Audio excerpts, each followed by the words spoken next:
na sa balitang probinsya, naku po, tatluhong magpipinsan na menor de edad ay namatay matapos pong tamaan ng kidlat habang naliligo sa ulan.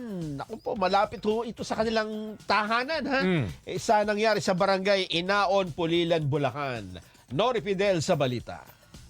Hindi akalain ng pamilya at mga kaanak ng tatlong magpipinsan na pawang mga minor de edad na mauuwi sa trahedya habang naliligo sa ulan ng biglang tamaan ng kidlat. Nitong nakaraang Miyerkules pasado alas 2 ng hapon, malapit sa kanilang tahanan sa barangay Inaon, Pulilan, Bulacan.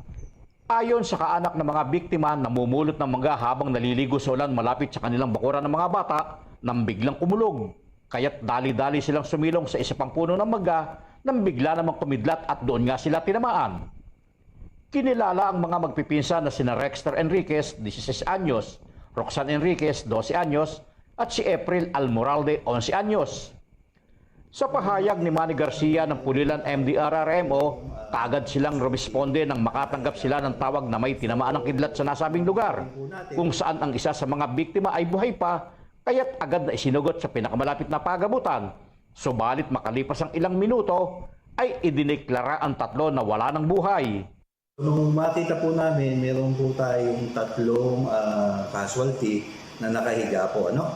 So, nung panin po natin, lahat po sila regarding po sa isa, no? Pero yung dalawa po, totally no pulse, no breathing na po yun, sir. Yung naman po lahat ng mga doktor ang magagawa po nila, kaya lang, ang unfortunately nga po, ipinadala na po silang dead o na wala po ni Dr. Tony Reyes.